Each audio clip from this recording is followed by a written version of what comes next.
지금 하고 있는 일들이 정부를 믿는다는 것은 그들이 하는 일들은 따라가지만 모든 일을 다 따라서는 안 될 것입니다.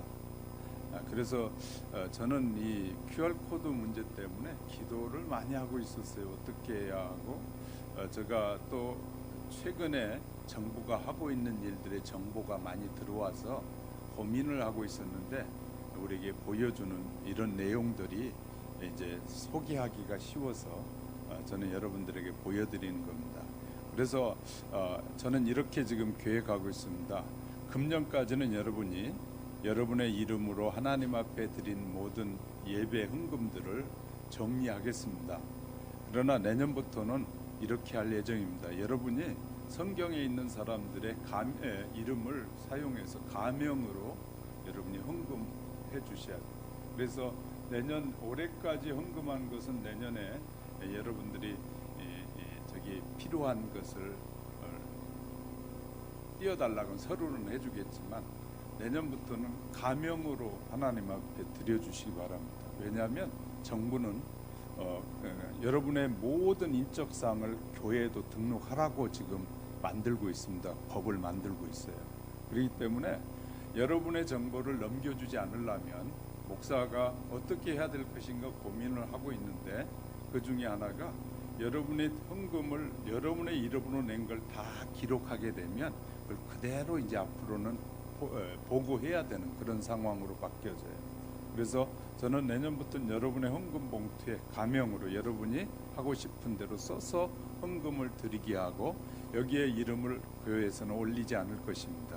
그렇게 지금 계획하고 하고 있어요. 우리도 준비를 해야 되니까. 그리고 여러분의 모든 그래서 지금 여기에서 우리가 지금 이 밖에서 들어오시면서 체온 체크를 했어도 하는 것도 이름만 쓰고 그냥 거기에다가는 체온 온도만 적어 놓는 것입니다. 실은 저들은 뭐냐면 거기에 전화번호 인적사항을 다 쓰라고 하는 것이거든요. QR코드에는 인적사항이 다 들어갑니다. 개인의 인적사항이. 그러게 되면 우리가 이제 국세청에 교회가 앞으로 국세청에 다 등록해가지고 헌금사항을 올리라고 하는데 그렇게 되면 모든 성도들의 인적사항이 다 올라가게 돼요. 그래서 어떻게 해야 될까 고민을 많이 하고 있는데 방법은 모명으로 한 이름이 자기 이름을 쓰지 않는 헌금에 대해서는 그분의 이름을 올릴 수가 없으니까 그런 방법이 있구나라고 하나님이 기도하는 중에 지혜를 주셔서 우리도 좀 바꿔봐야겠다 그런 생각을 하고 있습니다. 하여튼 그렇게 계획하고 진행해 보려고 하고 있는데 너무 믿지 않는 정부 그들의 말 100% 신뢰하지 마시기 바랍니다. 여러분이 신뢰해야 될 진짜는 교회를 통해서 말씀하신 하나님의 음성이에요. 하나님의 음성 이것만이 여러분을 구원하고 이 말씀만이 여러분을 영생에 이르게 한다. 믿으시면 아멘. 오늘 하나님의 말씀을 시작하도록 하겠습니다. 영원한 하나님의 나라의 미래를 향하여 힘차게 달려가는 믿음의 인내가 여러분 속에 넘쳐나시기를 주님의 이름으로 축복합니다. 어느 목사님에게 친한 친구가 있었는데 자신이 눈이 멀었다는 것을 전혀 알지 못하는 친구가 있었다고 합니다. 그 친구는 회사에서 신경 쓰는 일이 많았기에 격한 스트레스에 시달렸다고 합니다. 하루는 퇴근하고 집에서 잠자는 동안에 시신경이 그만 끊어지고 말았습니다. 아침에 일어났는데 자기가 눈이 먼 것을 몰랐기에 그는 여보 불 좀 켜. 왜 이리 캄캄해? 아내는 이상히 여기면서 대답하기를 지금 아침에 해가 떠 있는데요 라고 대답. 그때서야 자기의 눈이 이상이 생긴 것을 알았답니다. 눈을 뜨고 있는데 전혀 앞을 보이지 않는 사람을 우리는 맹인이라고 합니다. 영적인 세계에서도 미래를 보지 못하면 맹인이라고 말할 수 있습니다. 하나님의 나라가 죽음 이후의 세계에만 보이지 않습니다. 하나님의 나라는 믿으면 우리 안에 지금도 하나님의 나라가 이루어지는 것을 볼 수 있습니다. 이런 예를 들어보겠습니다. 음식은 눈으로 보는 것만이 아니라 눈을 감고도 입에 넣으면 이 음식이 맛있는지 안 맛있는지 눈을 감고도 알 수 있습니다. 소리도 마찬가지입니다. 우리가 말하는 소리는 눈으로 보는 것이 아니라 눈을 감고 귀로 들으면 이 음악이 좋은 음악인지 아닌지 알 수 있는 것처럼 하나님의 나라는 눈을 감고서 말씀을 묵상하면, 그리고 우리의 마음을 열면 하나님의 나라가 우리 안에 들어오는 것을 느끼고 경험할 수 있게 될 것입니다. 그래서 예수님께서 이런 말씀을 하셨어요. 마음이 청결한 자는 복이 있나니 천국이 저희의 것입니다 라고 말씀하셨던 것입니다. 마지막 때를 살아가는 성도라면 미래를 보는 눈이 열려야 마지막 때를 구별하는 삶을 살아갈 수 있을 것입니다. 맹인은 눈이 먼 사람은 제사장도 될 수 없고 하나님의 사람이 될 수가 없기 때문인 것이죠. 마지막 때 예수님의 신부가 될 수가 없습니다. 눈먼 사람이란 무엇을 의미하나요? 영적으로 볼 것을 보지 못하는 사람을 눈먼 사람이라고 하는 겁니다. 영적인 세계를 볼 줄 알아야 한다고 요한은 요한계시록 3장 17절 18절에서 분명히 우리에게 가르쳐주고 있습니다. 여러분이 하나님의 말씀을 듣고 믿으면 영적인 세계가 여러분 앞에 펼쳐질 것이고, 아무리 많은 말씀을 듣고 내가 알고 배웠어도 그것을 믿지 않으면 그 하나님의 세계가 여러분 마음에 들어오지도 않고 여러분 세계 눈 앞에 펼쳐지지 않게 될 것입니다.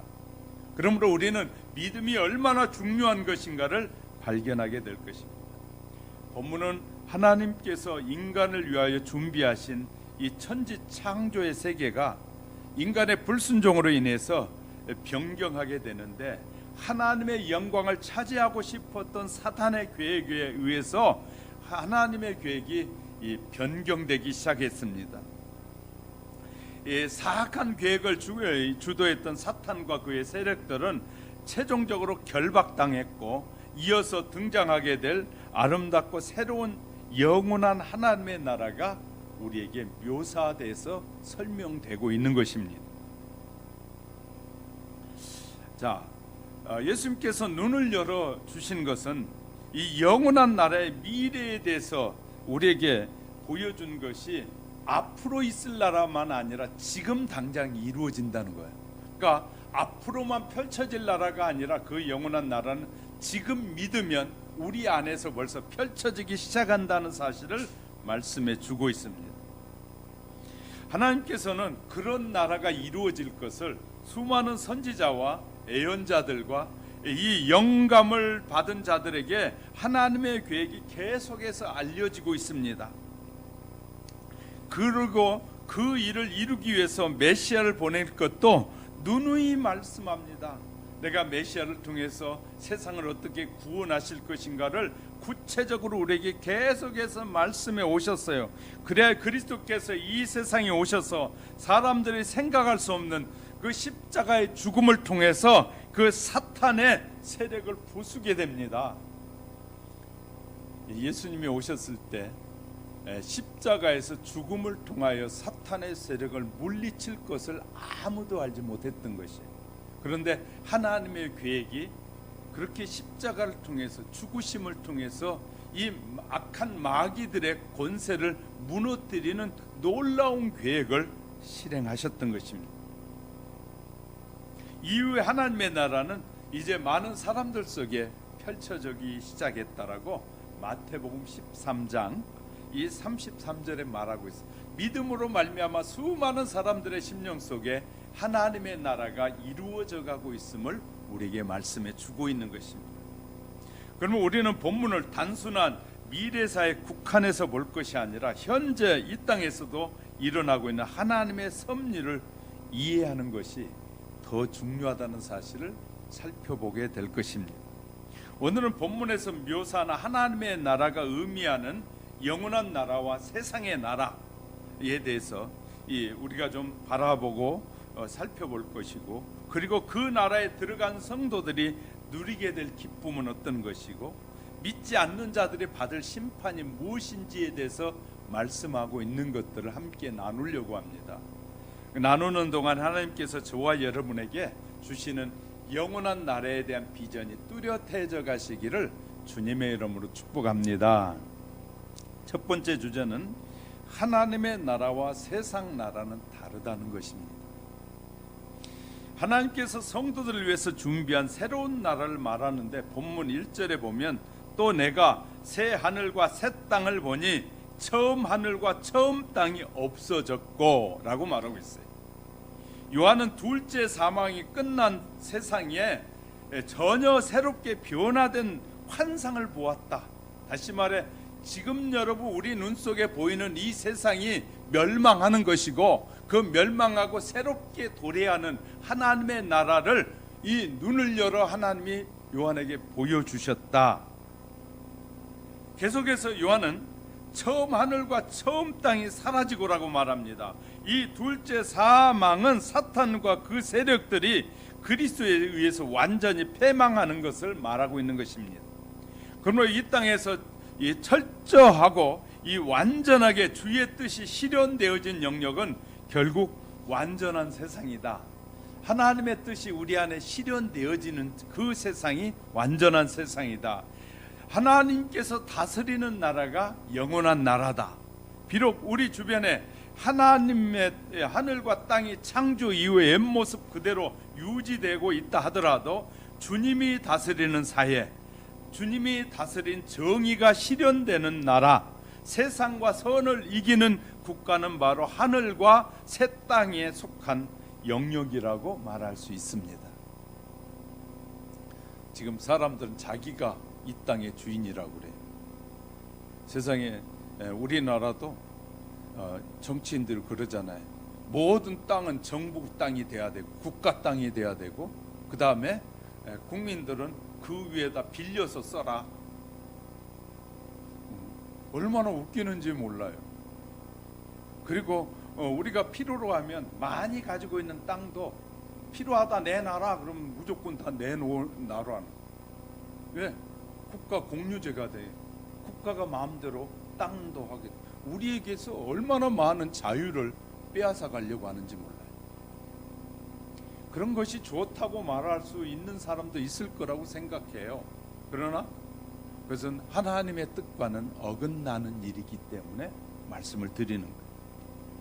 사람들이 계획하고 준비한 유토피아가 그런 거 아니겠어요? 다 나눠줄게. 북한에 김정은이는 다 끌어들여가지고 평양 시내에 있는 자기들만 편히 먹고 살고 평양을 떠나 사는 모든 삶을 굶어 죽든지 개 돼지같이 살든지 말든지 신경을 쓰지 않는 그 나라가 좋다고 그 나라를 닮아가고 싶고 그들에게 충성하고 싶어하는 사람이 있다면 개 돼지만 또 못한 사람들 아니겠어요? 특권층만을 누리는 지금 많은 우리 남한의 젊은이들이 뭐 부자들이 뭐 특권층에 대한 부분만 말하면서 그들은 가지면 안 되고 다 똑같이 나눠야 된다고 하는데 공산주의 원칙은 더 나쁜 원칙이라고요. 노력해서 수고하는 자들에게 기회가 주어지는 것과 노력하지도 않고 가만히 앉아서 먹고 사는 것은 다릅니다. 이거 바로 알아야 돼. 세상에 태어나서 아무 일 안 해도 국가에서 다 줘가지고 여행 다니고 지 할 짓 다 하고 못된 짓 다 하고 그리고 병 들면 또 지원해 주라 그러고 그런 나라가 좋은 나라라고 생각하십니까? 그렇지 않다고 봐요. 경쟁도 있어야 되고 잘 되는 사람이 있어야 안 되는 사람이 그걸 보고 잘 되기 위해서 나도 벌어서 자유롭게 좀 자기가 하고 싶은 일을 펼칠 수 있는 기회가 보장된 나라가 좋은 나라라고 저는 생각해요. 하나님은 그런 나라를 우리에게 주신 거예요. 그래서 다양한 방법으로 하나님은 우리에게 모든 것을 공급해 주는 것이에요. 그런데 지금의 지도자들은 그렇지 않거든요. 자기들의 일은 다 좋다는 거예요. 자기들이 한 일은 전부 다 감춰요. 지금도 시내에서 데모를 계속 보수 집회들이 하고 있어요. TV에 한 자막도 안 나와요. 왜 그럴까요? 자기들의 생각과 다른 사람들은 모두 다 다 지워버리고 있어요. KBS 선호하는 사람들이 되게 많더라고요. KBS 방송 가만히 논설하고 들어보면 이렇게 쫙 펼쳤다 나머지는 저들이 말하는 쪽으로 옹호하는 쪽으로 싹 결론을 내려버려요. 공영방송이 아니에요. 공영이라는 것은, 공영방송은 누구나 공평이라는 것은 부자나 가난한 자에게 모두에게 똑같이 법이 적용돼야 돼요. 그런데 우리는 부자는 미워할 줄 알지만 지금 하는 정치 행태를 보면서는 미워하지 못한 사람들이 많아요. 왜? 지들은 다 옳은 일이고 다른 사람의 생각과 다른 사람의 사상은 다 틀렸다고 말하는 거, 그게 맞냐고요. 기독교인들이 가장 어리석은 사람들은 뭐냐면 마음이 착한 것과 그것을 분별할 줄 알고 판단할 줄 아는 건 다른 것입니다. 마음이 착한 것은 다른 사람에게 선을 베풀고 행하는 때는 마음이 착해야 되지만 내 인생의 문제, 이거에 대해서 내 자유를 빼앗기는 것에는 분명히 옳고 그름을 알아야 되는데 이걸 놓치는 사람들이 너무나 많아요. 답답할 때가 한두 번이 아닌 것이죠. 성경을 읽다 보면 세상이 다 보여요. 저들의 계획이 앞으로 무슨 계획을 하고 있고 앞으로 어떻게 세상을 끌고 가려고 하는지 성경을 읽으면서 보면 세상이 다 보인단 말이에요. 그럴 때마다 영적인 눈이 멀어서 못 보는구나, 성경을 안 보는구나, 그렇게밖에 목사 눈에 안 보일 수밖에 없어요. 보일 수밖에 없어요. 그렇게 성경을 읽으면서도 그냥 읽지 않습니다. 저희는 하나님, 이 말씀을 읽을 때 이 말씀에 담겨있는 뜻을 깨닫게 해달라고, 바르게 이해하게 해달라고, 성경의 창세기부터 계시록까지 말씀이 이어져서 올바로 깨달아서 올바른 삶을 살 수 있게 해달라고 기도하면서 보는 거거든요. 그냥 무턱대고 성경 읽었어라고 그렇게 읽으려고 보는 것이 아니라 그 전체가 말하고자 하는 의미와 부분적으로 말하고자 하는 의미를 함께 보면서 성경을 읽는 것이에요. 사람들이 유토피아의 세계, 이단들도 말합니다. 유토피아의 세계. 그래서 기독교를 표방하는 많은 이단들은 유토피아 세계를 자기들이 모이는 세계를 그래서 옛날에 신앙촌을 만들어 가지고 자기들이 아파트 지어 가지고 그 자기들의 신앙을 가진 사람들끼리는 자기 아파트에 와 다 살고 하고, 그 직장도 자기들이 만든 그 직장에 와서만 직장에 일하게 하고 그렇게 했었어요. 신앙촌도. 수많은 이단들은 그렇게 아방궁을 만들어 가고 있습니다. 정상적인 교회가 아방궁을 만들지 않습니다. 그렇게 만들어가고 있는, 그러면서 하는 말이 이것이 새로운 세계라고 설명하고 있는 것이에요. 자, 사람들이 계획하고 있는 1절에서 바다도 다시 있지 않더라. 요한은 환상 가운데 바다가 소멸하는 것을 보았다고 말이죠. 바다는 고대인들에게 엄청난 공포의 대상이 바다입니다. 왜 그럴까요? 더욱이 해상 생활에 무관했던 유대인들에게 바다는 다른 민족에 비해서 더 큰 두려움을 가지고 있는 것이 이 유대인이에요. 노아 홍수 사건, 창세기 6장에서 나오는 그 창세기의 사건의 홍수 사건은 엄청난 사건이었거든요. 뿐만 아니죠, 출애굽을 경험했잖아요. 출애굽 뭐였어요? 아니 길이 안 보이는데 바다를 열어서 하나님이 길을 내시는, 다시 말해 그 순간에 그 다음에 그 바다를 통과했는데 그들을 공격하게 쫓아오던 강대한 이집트의 그 강한 군사가 그 물 앞에 완전 멸절하는 걸 보았거든요.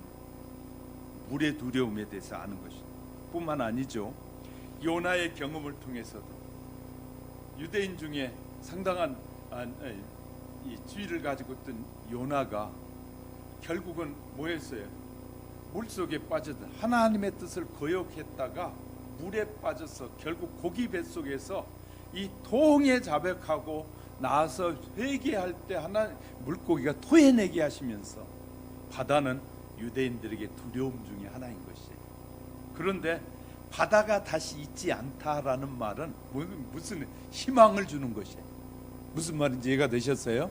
바다는 나라와 나라를 갈라놓고 수많은 위험에 빠뜨리게 하는 것인데, 심판의 대상인데, 이것이 바다가 없어졌다는 것은 다시 있지 않더라 그 말은 희망을 주는, 하나님께서 요한으로 하여금 이 요한이 지금 계시록을 쓴 요한도 유대인이잖아. 그에게 뭘 주는 거예요? 하나님이 보여주신 것은 그런 심판도 없다라는 사실을 보여주고 있는 것이. 자, 우리가 세계 모든 사람이 단일 언어권에 들어오게 하려고, 단일 언어를 만들려고 얼마나 많이 노력하고 있습니까? 언어가 다르다고 해서 우리가 통하지 못할까요? 이제 저희가 경험해 본 바로는 해외 나가서 많은 사람들끼리는 이 영어를 쓰지 않아도 통하더라고요.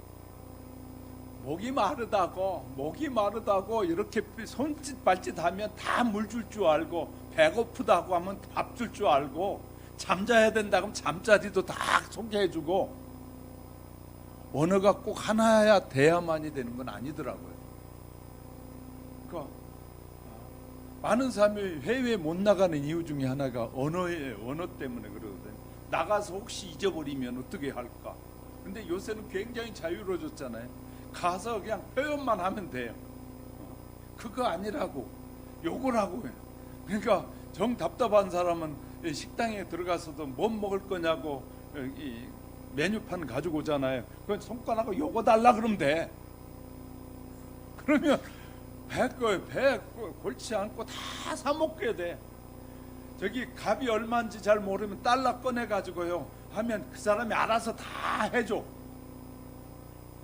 얼마든지 언어가 통하는 자, 우리는요 이런 문제가 다 주님의 나라에서 아무런 문제가 되지 않는다는 사실 우리에게 말씀하고 있는 거예요. 또 하나님께서 준비한 날은 거룩한 곳입니다. 그래 2절에 보세요. 또 내가 보매 거룩한 성 새 예루살렘이 하나님의 나라에서 거룩하다는 것은 구별된다라는 말입니다. 거룩하다는 말은 구별된다, 구별한다라는 데, 하나님의 나라는 일치와 연합밖에 없어요. 하나님의 나라에서는 일치와 연합밖에 없는데, 그러나 부정한 관계, 부정한 것과 구별되는 것, 또 주의 나라의 특성 중에 하나예요. 특성 중에 하나다. 구약 당시 이스라엘 백성들, 주의 백성으로서 성결함을 유지하기 위해서 하나님의 이스라엘 백성들에게 음식을 피하고 율법을 신뢰함으로 정결한 삶을 살라고 했어요. 무엇 때문에 우리가 아무 것이나 먹지 말라고 하느냐? 모든 음식은 다 먹을 수 있는데도 불구하고 먹지 말라고 하는 이유가 뭐냐면, 다른 사람이 내가 그 먹는 것을 보고 시험에 들지 않게 하려고. 이해가 되셨어요? 아무거나 먹으면 사람들이 보고 하나님의 사람도 별것 없네 라고 하여 그들이 시험에 들지 않게 하려고 음식을 먹지 말라는 것이지, 모든 음식은 다 먹을 수 있단 말이죠. 구별된 백성이 되게, 하나님의 사람들은 이런 건 안 먹는구나, 하나님의 사람들은 이걸 하지 않는구나, 도둑질을 하지 않는구나, 나쁜 짓을 안 하는 사람들이 하나님의 사람이구나, 구별된 삶을 살게 하는 것이 거룩한 삶이다. 거룩합니다. 자, 오직 하나님의 나라 일치와 연합이 있는데 이렇게 구별하게 하신 나라, 거룩한 곳이 됐다 그 말이죠. 또 거룩한 성은 하나님께로부터 기네. 2절 보세요. 거룩한 성 새 예루살렘이 하나님께로부터 하늘에서 내려오니, 새 예루살렘은 하나님께로부터 온다는 거예요. 하나님이 지배하는 세상, 하나님께서 모든 기원은 하나님께 둬야 한다. 하나님의 나라는, 하나님께서 처음에 아브라함을 불러서 약속하시고 백성을 삼으셨어요. 그리고 아브라함을 통해서 이 땅에서 당신의 구속의 계획을 실행에 옮기시겠다고 말씀하셔요.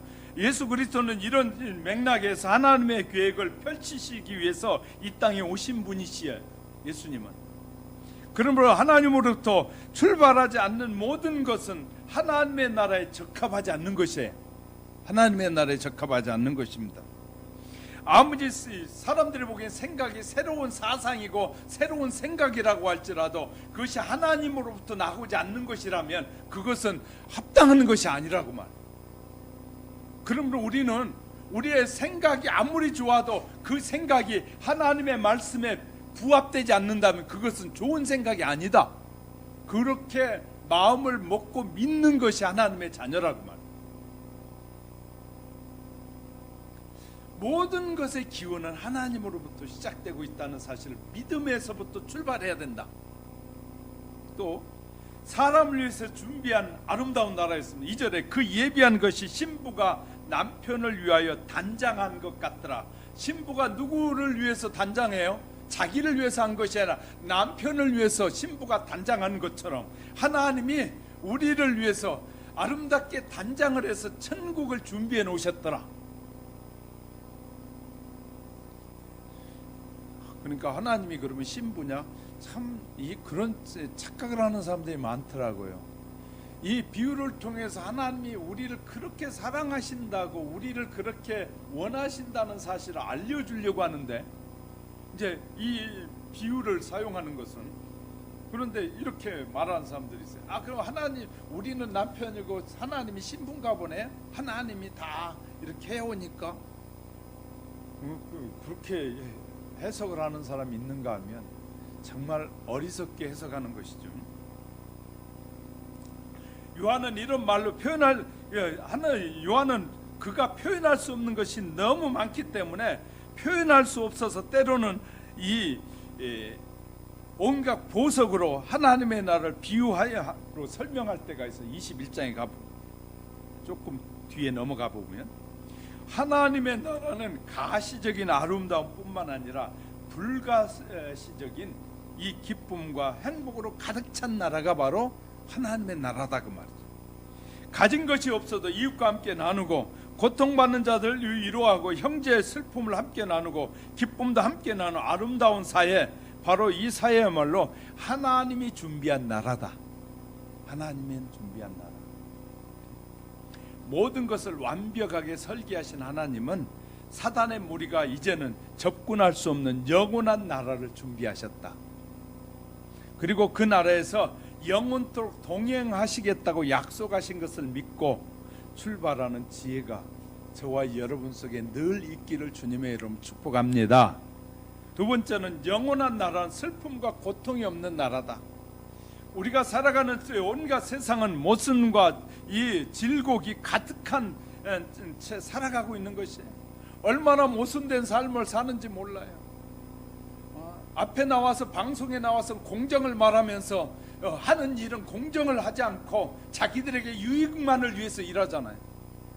그리고 늘 말할 때마다 국민의 뜻에 우리한테 한 번도 안 물어보고 자기들이 국민의 뜻이래. 하는 일은 자기들이 하는 일은 국민의 뜻이고 다른 사람이 하는 일은 국민의 뜻이 아닌 거예요.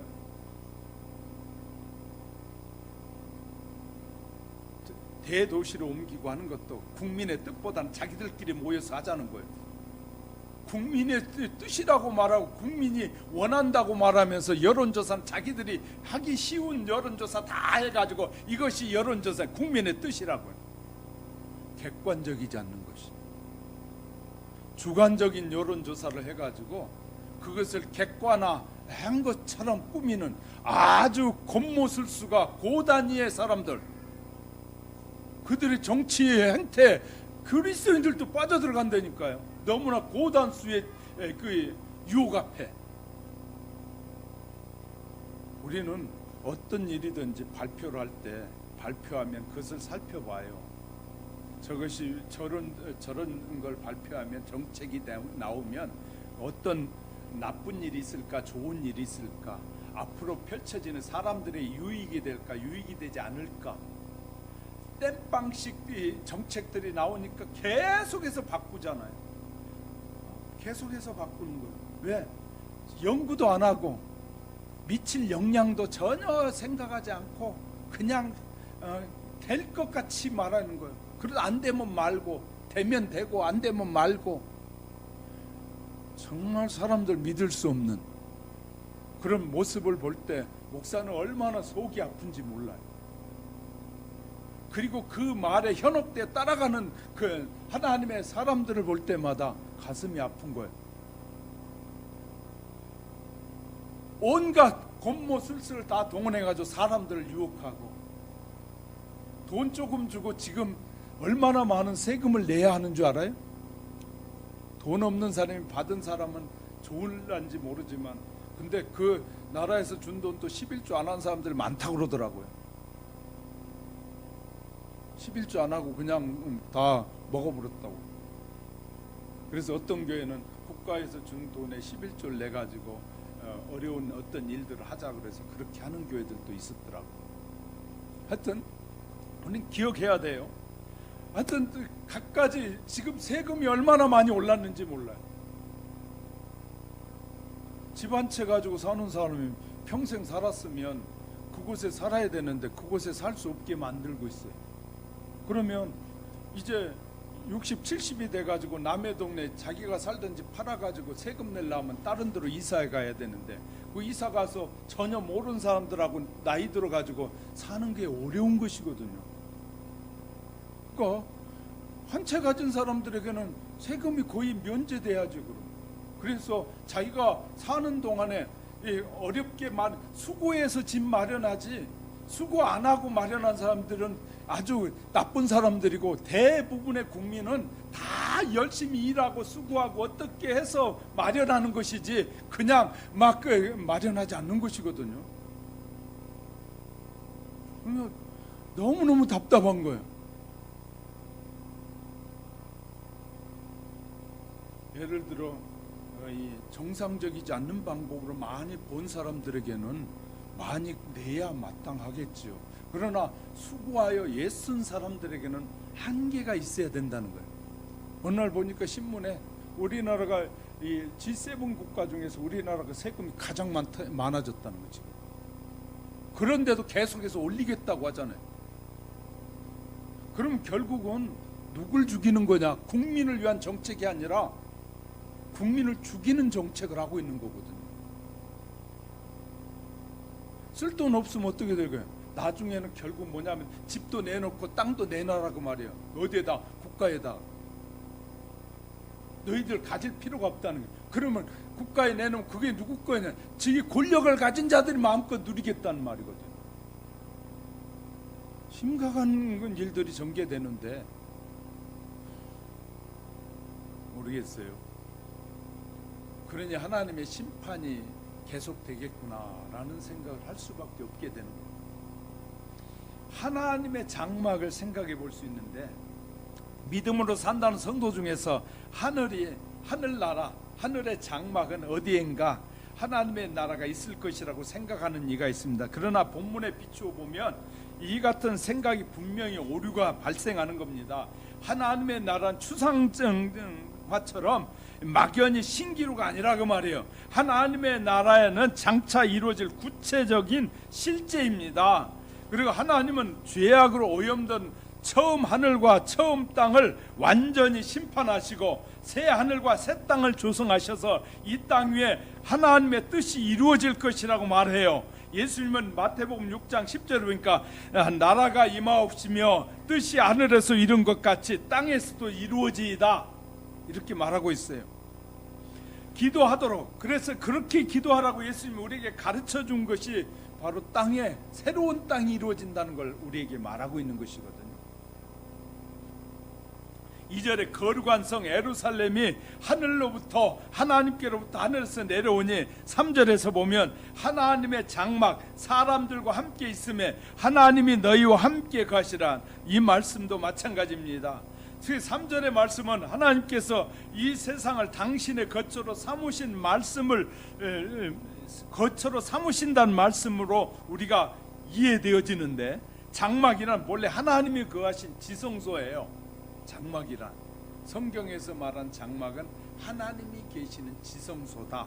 근데 구약에서는 그 지성소 안에서만 계셨는데, 이제 앞으로 펼쳐질 나라는 하나님의 온 통치가 함께하는 곳이 하나님의 나라다. 할렐루야 라는 사실을 말해주고 있어요. 그래서 이 장막에만 하나님이 계신 지성소라고 하는 것은 에스겔서에 나와 있어요. 새 예루살렘이 곧 하나님의 거처가 되고 새 예루살렘은 하나님의 임재를 나타내는 표상이다. 또 예루살렘 그러니까 또 이 지식이 없는 사람들이 이렇게 말해. 그러면 저기 이스라엘 땅에 있는 그 예루살렘만 하나님의 땅이네. 그러니까 이럴 땐 참 심각해져요. 성경에서 지명을 통해서 말하는 것은 그렇게 하나님이 통치하는 그런 형태가 앞으로 펼쳐질 것을 말하는 것인데, 그것을 그 땅으로 국한해서 해석하는 사람들도 있단 말이죠. 그러면서 하나님의 백성, 하나님의 나라에는 모든 눈물을 씻어 주신다고 약속하셔요. 하나님의 나라가 이룩되면 성도들은 하나님의 백성이 되고 그 공의로운 통치 아래 살게 되므로 하나님의 나라가 실현되기까지 성도들은 참고 견디는 것이 필요해요. 참고 견딤을 통해서 하나님의 나라의 그 풍요로움을 경험하게 하시려고. 우리가 참고 견디지 않으면 좋은 것 줘도 좋은 건지 모르는데, 요새 아이들은 자꾸 선물을 비싼 값어치에다가 선물이 소중한 것이라고 맞추니까 선물 주면 얼마짜리냐고 먼저 해. 선물을 준 사람의 그 마음이 중요한데, 그 사람이 없으나 많이 있으나 그것이 아니라 상대방을 생각하면서 그 선물을 준비해서 그 상대방에게 꼭 이것이 필요할 거야 라는 그 마음을 빼버리고 얼마짜리냐? 이렇게 관심을 갖게 하는, 그건 참 어리석은 잘못된 교육이거든요. 안 줘도 말할 수 없는 것이거든. 선물을 안 줘도 뭐라고 할 수 없는 일이잖아요. 그죠? 그런데 그 사람, 선물을 준비하는 사람은 선물을 준비하면서 그 사람에게 이것을 받아서 기뻐하고 즐거워하고 행복해 하겠지 하는 그런 마음으로 준비한 그 마음을 받아야 되는 건데 얼마짜리냐? 그러니까 요새 결혼식에 가면 그러니까 남자들도 결혼식이 어렵다 그래. 왜?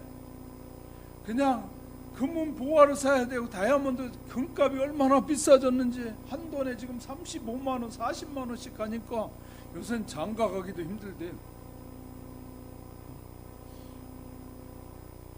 우리 여기서 결혼해야 될 사람들은 돈 더 많이 모아야 될 것 같아.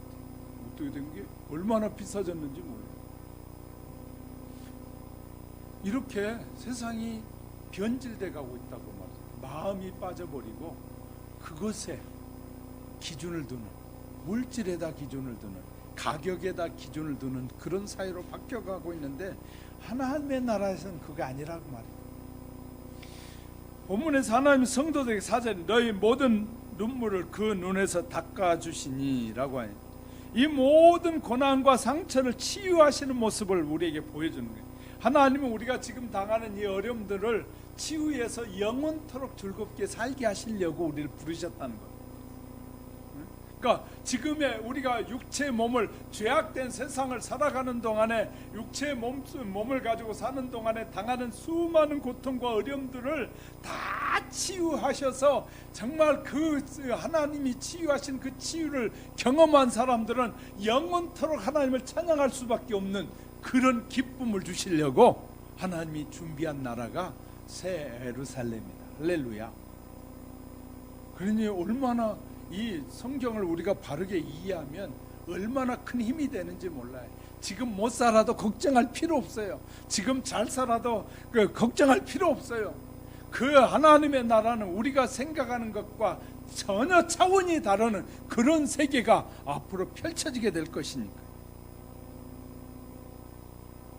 다시는 슬픔이 없는 곳으로 우리 인도하시는 하나님이시다. 우리는 다시 슬픔이 없는 나라를 속히 이루기 위해서 늘 준비하며 사셔야 됩니다. 그러려면 그 나라에 들어가기 위해서 우리를 그 나라에 들어가지 못하도록 방해하는 방해꾼이 많으니까 이 죄악의 권세를 맞서 싸워서 어떻게 하든 믿음을 지켜야만이 갈 수 있는 나라다. 할렐루야. 그 나라는 그냥 못 들어가게 한다는 거예요. 왜? 누가? 악한 영들이. 그래서 우리가 장차 누릴 우리가 이 땅에 살아가는 동안에 많은 고통과 시련 속에서 지금 50, 60대, 70대 정말 어려울 때 살았잖아요. 먹을 것이 없이 하루에 한 끼만 먹어도 이 행복했던 사람들이 지금은 음식이 남아가지고 버릴 때마다 옛날 같으면 저거 하나도 안 남겼을 텐데, 그런데 요새 사람들은 그냥 음식이 먹다가 막 버리고 음식 가지고 막 만들고 딸기 치고 막 케이크 만들어가 비싼 케이크를 막 장난치고 할 때 우리는 마음이 아파. 아이고, 옛날에 우리는 정말 배가 고파서 먹을 것이 없어서 저런 거 먹으면 그냥 그날은 행복한 날이었는데, 얘들은 막 장난치 패게릭 치고 막 그럴 때마다 아이고, 우리가 살아왔던 그 시대를 생각해 보면 너무너무 어려운 시대. 그런데 하나님은 우리에게 약속하신 그 모든 고통 속에서 우리에게 자유를 주시겠다, 평안을 주시겠다. 그러니까 제대로 된 지식을 배웠다면, 자식들이 올바른 지식을 가졌다면 그 고통 속에서 우리를 길러주고 키워준 그 부모에게 정말 잘해야 되는 것이거든요. 왜? 그 고난 가운데서도 버리지 않고, 요새 자식 버린 부모들이 얼마나 많은지 몰라요. 자기 기분에 따라서 자식의 인생이 망가지든 말든 자기 인생만 해피하면 된다고 생각하는 못된 인간들 때문에 얼마나 많은 아이들이, 어제도 텔레비전에 눈물이 나오려고, 두 부부가 애를 2명이나 낳아놓고 세상에 지들끼리 싸워가지고 이혼해버리고, 그 자식은 나이가 70이 80이 된 할머니가 그 손주들을 거느리는데 먹을 게 없어서 그 할머니가 들에 나가 일을 하는데 막 다리를 질질 끌고 가면서 일해가지고 그걸 손주에게 희망을 주고 손주들이 상처받지 않게 하려고 몸부림치는 그 노인들을 볼 때 남의 일 같지가 않은 거예요.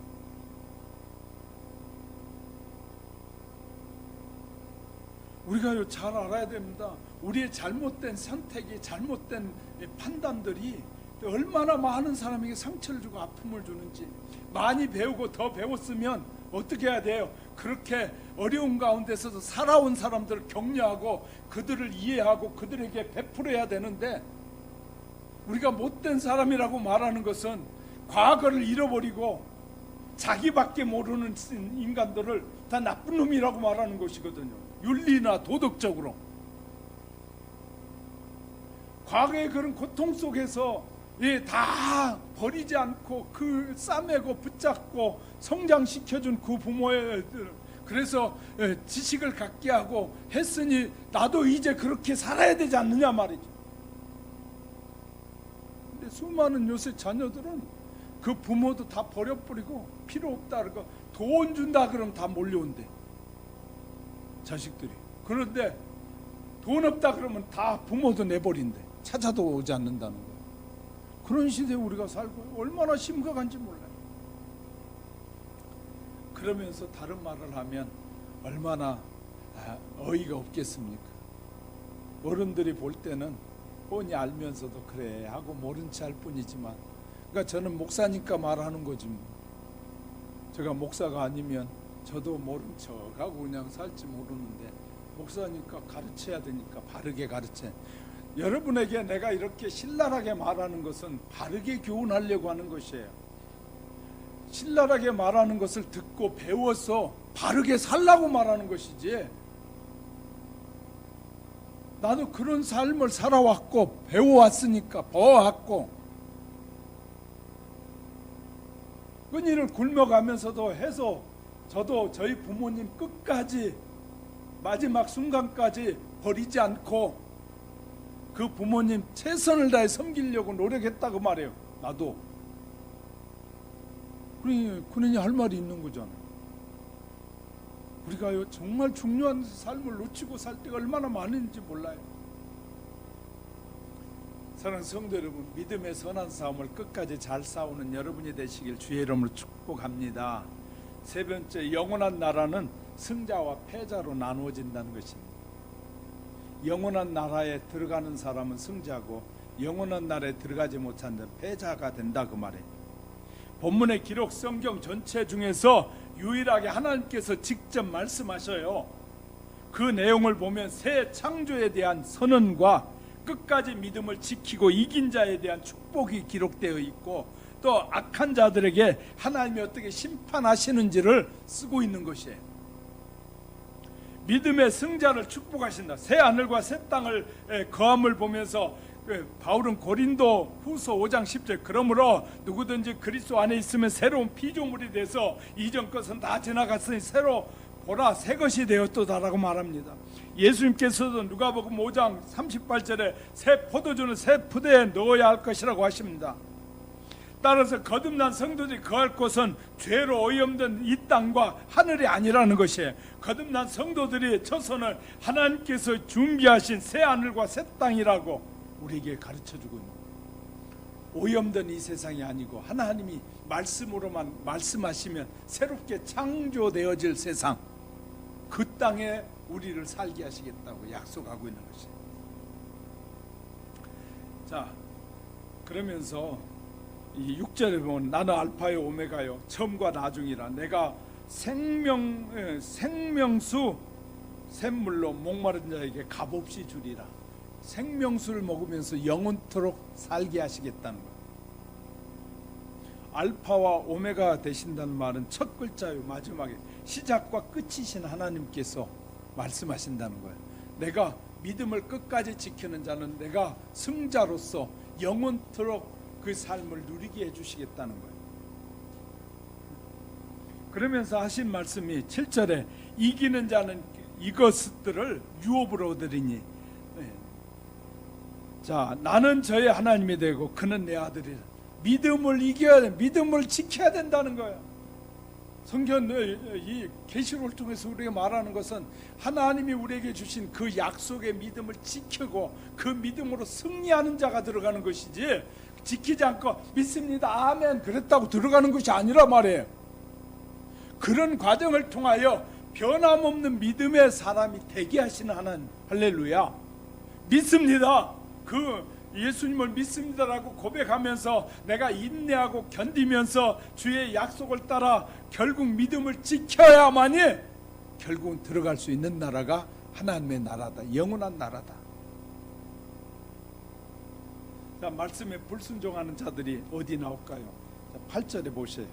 그러나 두려워하는 자들, 그러나 내 아들이 되리라 했잖아요. 믿고 믿음을 이기는 자는 이것들을 상속으로 받으리니 나는 그의 하나님이 되고 그는 내 아들이 되리라.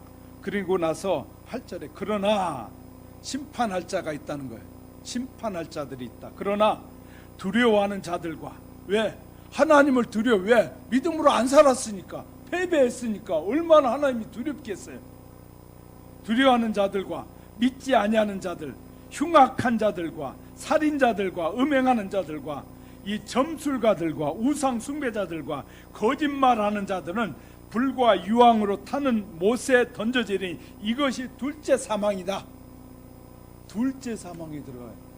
우리가 죽은 다음에 하나님께서 다시 일으켜서 영적으로 다 일으킨 다음에 믿는 자, 믿음의 승리자는 영원한 나라에 들어가죠. 믿지 않는 자는 두 번째 다시 사망에 다시 들어간다는 거예요. 이런 성경 말씀 읽다가 보면요, 야, 내가 믿는 것이 얼마나 중요한 것인지, 믿고 산다는 것이. 우리는 많은 세상의 사람들이 이렇게 말해, 인생 죽으면 끝이지, 그래서 자살해 버리잖아요. 어떤 요새는 별을 학자들이 다 나오니까 자살도 우리가 고려해 봐야 된다. 그 사람이 얼마나 힘들었으면 자살했겠느냐. 성경은 자살은 자기의 마음대로 생명을 끊는 것은 바로 천국에 들어가지 못한다는 거예요. 그런데 그런 사람들의 말이 더 힘 있어가지고 막 사람들은 우리 이제 자살도 좀 기독교도 생각해야 되는, 왜 똑같은 소리 하는 거예요. 하나님이 이랬다 저랬다 하시는 하나님이 아닌데도 불구하고 자기의 생각에 해석에 따라 하나님보다 지가 위에 있어. 그래가지고 하나님의 말씀이 하나님이 어떻게 그런 하나님이냐 이렇게 해가지고 이제 하나님도 자살에 대해서 그 고통을 아시는 하나님이 그 자살하기까지 간 고통의 사람들을 어떻게 불쌍히 여기지 않겠느냐. 설교 들으면서 그게 좋게 여겨지거든. 여러분의 유혹을 받고 있는 거예요. 우리가 잘 아셔야 돼요. 예수 믿다가 직분자들이 자살했다. 다시 하나님이 살리셔서 그는 영원한 두 번째 사망에 들어가게 하시는 거예요. 끝나는 것이 아니라고 말해요. 하나님이 정해놓으신 그 법을 따라, 하나님은 우리에게 약속을 따라 이루시는 하나님이시지, 우리의 생각, 저는 그럴 때마다 그래. 네 생각이 그렇구나. 어떤 사람도 사람에게 그래가지고 인기가 많아. 왜? 사람들이 그 얘기하면 아이고 자살한 사람도 하나님이 많이 생각해 주신다고 하니까 대단한 분이다. 성경을 도대체 어떻게 이해하는지 잘 모르겠어요. 하나님의 약속을 자기 편한 대로, 그런 사람들이 또 설교하면 인기가 많아요. 저희 집사람도 저보고 설교 좀 듣기 싫게 한다고 자꾸 그래요. 왜? 듣기 싫어야 여러분이 굳이 그 일을 안 해야 될 거. 여러분이 잘하고 나면 듣기 싫은 말 안 들려요. 바르게 살아버리면, 하나님의 말씀대로 살면 무슨 말을 하든지 듣기 싫은 소리 안 들려요. 그런데 듣기 싫은 소리가 들리거들랑 내가 늘 말씀드리잖아요. 뭔가 여러분이 캥긴 게 있는 거예요. 아직도 하나님 앞에 회개해야 될 것과 하나님 앞에 내놓아야 할 것이 있는 것이에요. 저는 사람 편에서 설교하는 목사가 아니라고 말씀드렸어요. 저는 철저하게 하나님의 사람이지 하나님의 편에서 설교하지, 사람들 듣기 좋고 만족해 하라고 설교하는 자가 아니라 하나님이 원한다면 더한 말도 할 수 있는 사람이라고 저는. 왜? 하나님 그렇게 사명을 주셨습니다. 그러니까 우리는 바로 하는 것이 중요한 것이. 그래서 기도해, 저도 기도할 때 그래요. 하나님, 저 사명이 끝났으면 데려가세요. 저는 왜? 교회가 적으니까 무시하는 사람들 때로 있고, 나가보면요 교회 적다고 우습게 생각하는 사람도 있어요. 조금 더 돈도 잘 쓰고 막 그런 사람들이 막 함부로 막 이거 뭐 교회도 조그만 목사가 뭐 그러냐고 그런 말도 하고 그래. 그래도 나는 기 안 죽어요. 왜? 하나님의 사람이니까. 우리가 바로 아는 것이 너무 중요하다. 우리가 바로 믿고 바로 사는 것이 더 중요하다. 그러므로 우리 하영교회 성도 여러분, 하나님의 뜻과 계획으로 모든 것이 완성돼 가고 있습니다. 개인적인 완성이 돼 가고 있고, 가족적으로, 민족적으로, 나라에 주어진 그 시간이 자꾸 하나님의 심판이 임박해 다가오고 있는 것이에요. 영원한 하나님의 비밀은 예수 그리스도를 믿고 믿음을 지키는 자에게 영원한 하나님의 나라가 임한다는 사실을 기억하시면서, 우리 언제까지 살지는 아무도 알 수 없지만 주님이 우리를 부르시는 순간까지 최선을 다해서 믿음을 지키고 승리의 길을 걸어가는 우리 하영교회 여러분이 되시기를 주님의 이름으로 축복합니다. 모두 다 예수 이름의 승리가 우리의 승리가 돼서 하나님 앞에 섰을 때 조금도 부족함이 없는 하나님의 사람들로만 다 세워지시기를 주의 이름으로 축복합니다. 축복합니다. 기도하겠습니다.